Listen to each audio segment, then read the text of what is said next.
السلام علیکم ورحمۃ اللہ وبرکاتہ۔ ناظرین و سامعین، استقبال ہے آپ کا بزم تھانوی یوٹیوب چینل پر۔ آج ہم آپ حضرات کی خدمت میں نہایت اہم اور حساس ویڈیو پیش کرنے جا رہے ہیں۔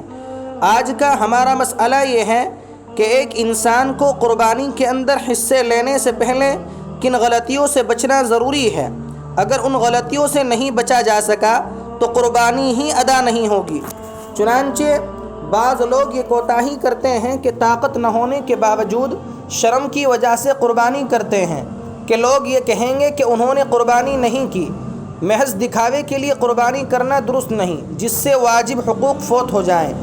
نمبر 2، بہت سے لوگ محض گوشت کھانے کی نیت سے قربانی کی نیت کر لیتے ہیں۔ اگر عبادت کی نیت نہ ہو تو ان کو ثواب نہیں ملے گا، اور اگر ایسے لوگوں نے کسی اور کے ساتھ حصہ رکھا ہو تو کسی کی بھی قربانی نہیں ہوگی۔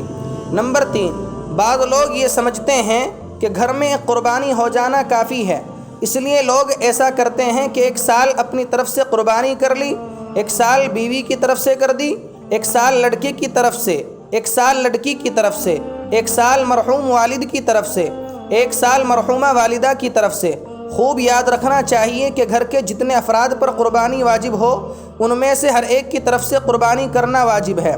مثلاً میاں بیوی اگر دونوں صاحب نصاب ہوں تو دونوں کی طرف سے 2 قربانیاں لازم ہیں۔ اسی طرح اگر باپ بیٹا دونوں صاحب نصاب ہوں تو خواہ اکٹھے رہتے ہوں مگر ہر ایک کی طرف سے الگ الگ قربانی واجب ہے۔ بعض لوگ یہ سمجھتے ہیں کہ قربانی عمر بھر میں ایک دفعہ کر لینا کافی ہے۔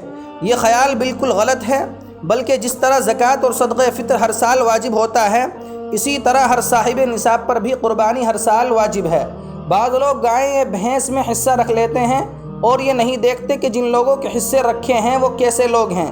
یہ بڑی غلطی ہے۔